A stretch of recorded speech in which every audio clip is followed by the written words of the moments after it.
अब देखा हो है तना बढ़िया धूप भइल बाटे। अब बूढ़ाऊ कहीं कहाँ चल गइल बा ना लकड़िया चैला सरियले रहत बड़ा टेंशन हो गइल बाटे। केकर फोन आता? हेलो बोला तनी मई। अरे ठीक बा हो करत करते एकदम देह दुखाए लगा ताटे। घर में बियाह शादी का बस जांगरे का तथु बाटे ना को दिन बाटे। अरे 3 दिन तो औरी बाटे औरी बचले का बाटे एमे। अब पूछे के तनी भेज दो जल्दी। गोतिनिया करी तो के कहती कि बुचिया के भेज दो। कर एकदम जीव छपटा जाताटे। नहीं लकड़ी फराइल न मिठाइया बने खातिर जानलू तो वे घामा में डालतनी।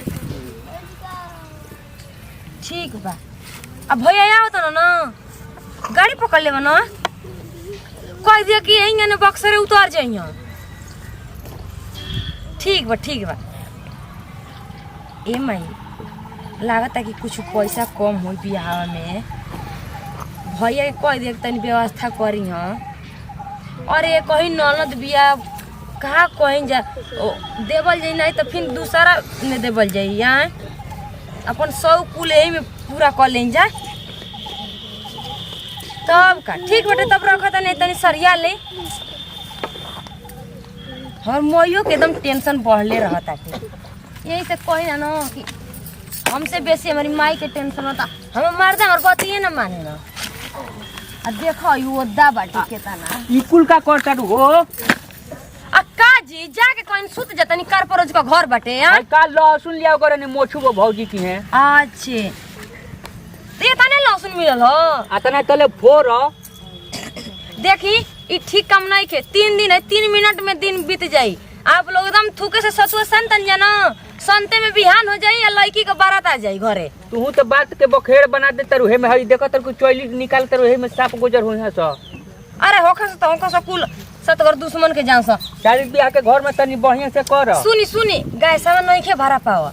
हम आवत तनी तिरपाल लेके तो सुनत सोचे तनी कि चैले सुखवा जतनी त बाहर में चूल्हा बन जाई त मिठाई छन्ना जाई। हां आय हई लहसुनवा फोड़ द।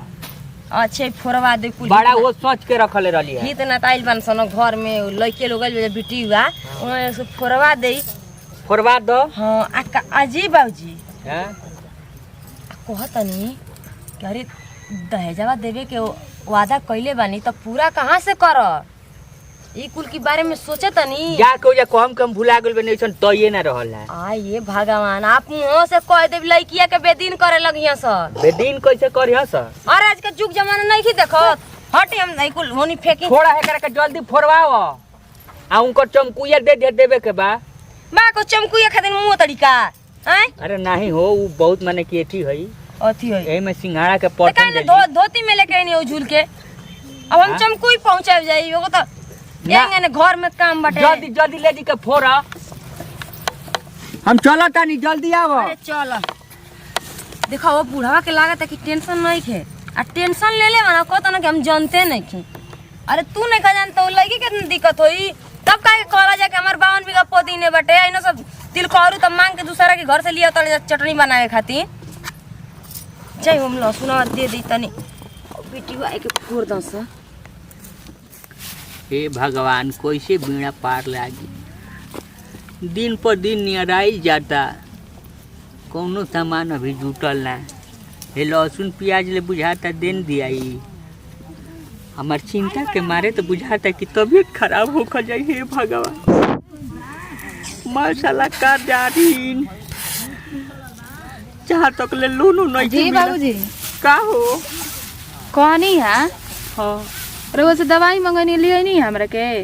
दवाई के बात करता रू देखो तारू कि पैसा बिना है कोको जगह पतल के गिलास के देले बानी बायना साला कोनो देत नहीं खस। बताई तबीयत खराब रही तो कमा होई हमरा से। जब दम तबीयत खराब बटे जब दमवे ना रही त कमावा के हम का कही हो। काहे रोतनी रोतनी यही से कि उनका ले कोनी है कि तनी अपना नैहर ले कुछ लिया उधार पाई।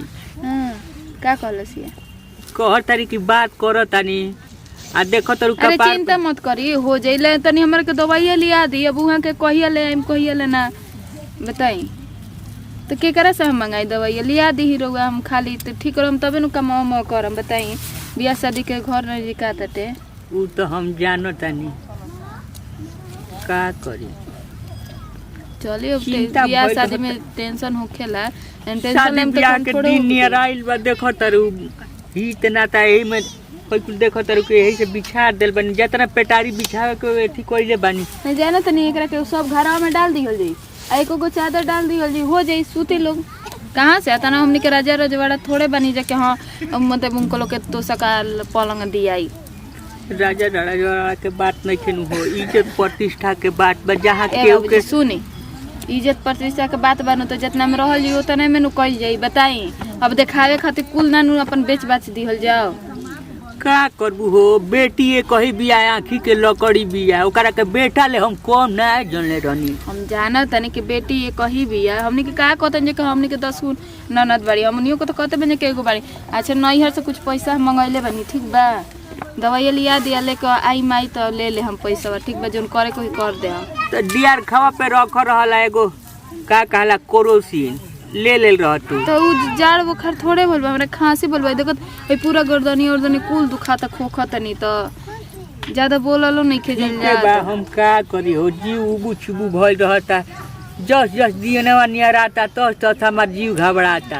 जाए दिगो जो हमनियो के माई ओही कइले रली से शादी तो सही टेंशन भइल होइनु। हां आज हमनी पे पड़ल बत बुझाता टे कि कतना हमनी के टेंशन भइल। देख तरह के बूढ़ी मर गईली। चुप हो जाई है बाबूजी मत रोई। करी हो, जीव पे घबराई रहता उ। माने हमनी के पतो है जे हमनी के बेटी ना होई जा। अरे तो लोग के बेटी ले कम जानतानी। तब रोवे का टेंशन लेता नहीं।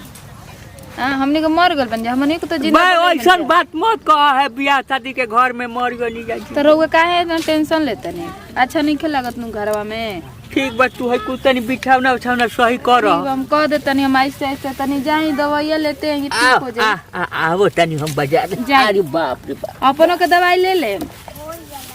बताओ यहाँ बाबूजी के भी इतना टेंशन ले ले रहा तनी, इतना घर में काम काज पड़ल बाटे कुछ बुझाते नहीं कि कितना छुटकी करी। काज कहाँ से आवत तनी? अरे कहाँ से आवत नहीं। हां अला इतना चिंता हो गइल बाटे कि कहीं 1 रुपया नहीं मिलत, जेकरा के बाकी बाटे वो नहीं खे दे। का कहत है सो कहनी ना कि घर में बहन के शादी बाटे। वो का कहीं हम के नहीं खे जाना। बताओ ऐसे ना करे के चाहिए, मौका पर लोग के साथ दे दे साला अपने पैसा लोग नहीं खे देते। हमार जब दीदी आजी हम को आ पाइल बनी बे अभी 10 मिनट होइल होइला का भेल जी जोना के गोला ने जोनी कम होइल का कमो बुझात टे इतना आसान बाटे केहू पैसा केना सुनते मुंह मोड़ लेते टे कि भैया अभी हाथ जोड़ के हमारी इज्जतिया ना न जाई घरवा बरतिया जाई तो ये सुन लेके कहां घूमत रहत रू। अरे बाबूजी 1 किलो लहसुन केहू के से लिए अइलनी हो, 1 किलो सुनो प्याज ना। से या 5 किलो प्याज से कर कर बीत जाई। आ मंगाओ ना अपना गांव से बात करत नहीं टेंशन मत ले, हमर भैया आवत न दिल्ली से। ए तार भैया अपन ही पिया कर आदमी का जाने बचौले हन कि ना बचौले हन। मझिला भाई आवत न बड़का थोड़ी आवता। अच्छा टेंशन मतलब कुछ पैसा हम घर से मंगैले बा। हम कोनी हम माई से जन्नी मिल जाई तारा के हैं। हां मन मिल जाए मिल जाई तो सुनो ना, उनको 1 से 2 महीना में मौज लोग के पैसा भरा जाई। हां तो केहू कर दिली तो दे नाही। आ ला तक अपन घर में रख के गाती बनी। सुनो ना बाबूजी पड़ी हम वही जा कोनी के आजी टेंशन नहीं है ना कोनो बात के। टेंशन में भर हम ननद की बियाह खातिर अपन हम गहना गिरवी ध दे बेच दे ना पहिनो बियाह गहना गिरवी नहीं खदे रखे, उहे गहना दे दिए ओकरा के। एगो बाटे चली हम दे दे जब तने में खुशी बाटे सब कहे कहीं तारा के ननद बाद बियाह। हम बनवाइब नु। अरे जाय दी हम सोना पहिनो तब हम ही काई स्टील पहिनो तबे हम हम ही काई। तो कहिया ले इधर पैसा। आज जल्दी में आज भैया आ गइल बा ना घरे, माई फोन कइले रहलियो के बनी का होता। हम करें कि 3 दिन के बाद अब वो तो 3 नहीं मिनट थे। लागी। अच्छा सुनी लोग ना आइबे न कर लोग सब लोग एथी में कहत लोग लेके हमर माई एबेरा आ जाई तब गइनी बाबूजी कहनी के दवाई लेके ये दीदी दूसरा के घर में कार पड़ला त बड़ा हमने कहो सतर नहीं जा अपनी घर में पड़ल बा ना साला समझे नहीं सोई के दांत कुल पवा गइल बाटे कुल एकदम फेफरी पड़ गइल बा कि का कहां से करी जा। हैं दूसरो आदमी यही न करते हमनी के माई बाबूजी बियाह कइले न त यही छपैले न भइल होया हमनी के तमाजा में हमनी के चल ही नहीं जा। अरे तू तमाजा में खूब रहता रू।